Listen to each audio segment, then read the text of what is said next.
निवाल जी। आपके लिए सभापति महोदय, सदन में आज चंद्रयान मिशन की सफलता और अंतरिक्ष क्षेत्र में हमारे राष्ट्र की अन्य उपलब्धियों के बारे में चर्चा हो रही है। सबसे पहले मैं आपको धन्यवाद दूंगा कि आपने मुझे बोलने का अवसर दिया। चंद्रयान 3 ने चंद्रमा के दक्षिण ध्रुव पर कदम रखकर न सिर्फ एक नया इतिहास रचा, बल्कि ऐसी जगह पर उतरने में भी सफल रहा जहां अब तक दुनिया का कोई भी देश नहीं पहुंच सका। हम बच्चे थे जब पढ़ते थे, इतिहास पढ़ते थे, अमेरिका चांद पे जा रहा है, रूस जा रहा है, तैयारी कर रहा है, लेकिन हमने चांद की उस जगह पे कदम रखा। और उस दिन जब चंद्रयान चांद की सतह पे उतर रहा था और वो पल जो 1 घंटा लास्ट का था, 1 घंटे से फिर 30 मिनट, 29, 28, 27, 1 मिनट 1 सेकेंड, इतना जबरदस्त उत्साह देश के हर बच्चे के अंदर, 4 साल से लेके 3 साल से लेके बच्चे, बूढ़े, महिलाएं, किसान, जवान सब टेलीविजन के सामने थे, कोई फोन लेके बैठा हुआ था और उस इतनी उत्सुकता से देख रहा था कि भारत आज विश्व का पहला देश बना। ये हम सब के लिए गौरव की बात है। मैं इसमें हमारा जो भारतीय वैज्ञानिकों की सफलता को न केवल हमारे देश ने बल्कि दुनिया ने, इसे गर्व की बात है। मैं प्रधानमंत्री सहित हमारे मंत्री जी और लोकसभा अध्यक्ष जी का भी इस बात के लिए धन्यवाद कि आज इन्होंने इस पर चर्चा कराई।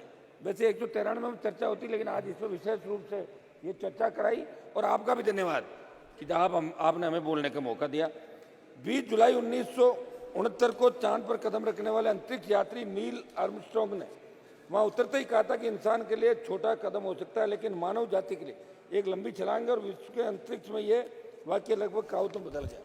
सब हमारे भारतीय अंतरिक्ष अनुसंधान संगठन की स्थापना से लेकर अब तक इसरो के वैज्ञानिक वहाँ काम कर रहे और काम कर चुके कर्मयोगी कार्मिकों की मेहनत से जो सफलता प्राप्त की, उसे पूरा देश गौरवान्वित है। आज जब इस महत्वपूर्ण उपलब्धि विषय पर चर्चा हो रही है तो मैं एक बात कहना चाहता हूँ कि सरकार ने इस सफलता की कहानी को स्कूली पाठ्यक्रम में जोड़ने की बात कही, अच्छी बात है। लेकिन मैं आपके माध्यम से प्रधानमंत्री से कहना चाहूँगा कि गाँव ढाणी के अंतिम छोर पर ग्रामीण परिवेश के बच्चों को स्पेस सेक्टर में आगे बढ़ने के लिए कैसे प्रेरणा मिले, और उच्च शिक्षा में जब इस सेक्टर में आगे बढ़े तो सरकार की तरफ से उनके शैक्षणिक खर्च पूर्ण रूप से कैसे वहन किए जाए, इस दिशा में भी सरकार को सोचने की आवश्यकता है। सर महोदय, चंद्रयान की जो सफलता हासिल हुई वो किसी व्यक्ति विशेष या सरकार की सफलता तक ही सीमित नहीं है। ये हमारे वैज्ञानिकों की वर्षों की मेहनत का परिणाम और इसरो की स्थापना लेकर अब तक इसरो की यात्रा में वहाँ के वैज्ञानिकों का अथक परिश्रम का परिणाम। लेकिन भाजपा इस सफलता को ऐसे दिखा रही है कि जैसे ये उनकी व्यक्तिगत सफलता। ऐसे मामलों का राजनीतिक नहीं करें तो अच्छा। हम सब इसमें आपको बधाई देते हैं, पूरे देश के लिए गौरव की बात है। सबका आशीर्वाद, सबकी दुआएं, इस देश आगे बढ़े, इसी का परिणाम है कि हमें विश्व में सबसे पहले सफलता मिली। देश की अंतरिक्ष यात्रा की शुरुआत 1960 के दशक में हो गई थी। फरवरी 62 में ही अंतरिक्ष अनुसंधान के राष्ट्रीय समिति का गठन किया, जिसके सदस्यों में होमी जहांगीर बाबा और विक्रम साराभाई जैसे महान वैज्ञानिक शामिल थे। और चंद्रयान 3 और आदित्य L1 की सफलता वर्षों की मेहनत का नतीजा। सब भारत ने अपने अंतरिक्ष कार्यक्रम की एक छोटी सी शुरुआत से की और आज विश्व के सम्मुख एक विशाल उदाहरण स्थापित कर देखा। अगर आप बीते 6 दशक पहले जब भारत ने इस यात्रा को शुरू किया उस बारे में याद करें, उस समय अमेरिका और तत्कालीन सोवियत यूनियन लगभग चंद्रमा की धरती पर उतरने की तैयारी कर रहे थे।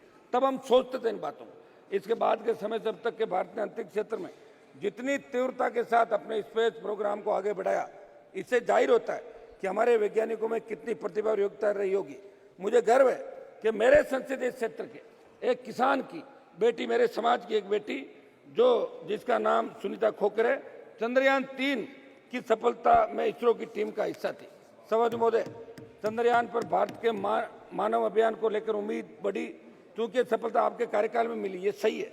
लेकिन जब बात नीतिगत सवालों की आती है, सरकार को अपनी विफलताओं को भी स्वीकार करना चाहिए। सभापति महोदय, मैं कोई इश्यू से भटक नहीं रहा हूँ, लेकिन लोकतांत्रिक मूल्यों का अस्तित्व बचा रहे। आज विषय अलग है, फिर मैं कहना चाहूँगा बढ़ती महंगाई को रोकने में, स्थायी रोजगार देने में सरकार नाकाम रही, उसको भी आपको स्वीकार करना चाहिए। सभापति महोदय, मैं लास्ट में मेरी बात समाप्त करूंगा। आपके माध्यम से प्रधानमंत्री जी को कहना चाहूँगा कि वैज्ञानिकों के उत्साह और उनकी मेहनत से जो सफलता हमारे देश को मिली, उस सफलता में वैज्ञानिकों का उत्साह शामिल था, परंतु राष्ट्र की सुरक्षा से जुड़े मामले में आपकी सरकार ने देश की सेना और युवाओं को सेना में अग्निपथ नामक संविदा भर्ती की योजना को लाकर जो किया है, मेरा सदन के माध्यम से सरकार से अनुरोध है कि ऐसी योजना को वापस लिया जाए ताकि सेना का उत्साह बरकरार रहे। एक सभापति महोदय, मैं चाहता हूं कि बेरोजगारी पे चर्चा हो सदन के अंदर। पूरे देश का नौजवान जिन्होंने आपको सत्ता के शिखर पर बिठाया, दूसरा, एक चर्चा महिलाओं, जो महिला अपराध बढ़ रहे हैं देश के अंदर, महिला आरक्षण आप ले आए, उसका हमने सबने धन्यवाद आपको दिया था। जैसा भी आप लाए अच्छी बात है, कम से कम शुरुआत तो करी। आगे ये भी बैठे थे कई साल, ये भी नहीं ला पाए, आप लाए। लेकिन महिला अत्याचार जो देश के अंदर बढ़ रहे हैं, इसकी चर्चा भी सदन के अंदर पूरे दिन होनी चाहिए, ये हमारी मांग है। और आपने मुझे मौका दिया, मैं पुनः इसके हमारी भारत जो आगे बढ़ा है इसको बहुत बहुत बधाई। और हम सब मिलजुल के चाहते हैं कि देश और दुनिया के अंदर राजनीति से ऊपर उठ के हम देश के विकास की सोचें। धन्यवाद बेटा।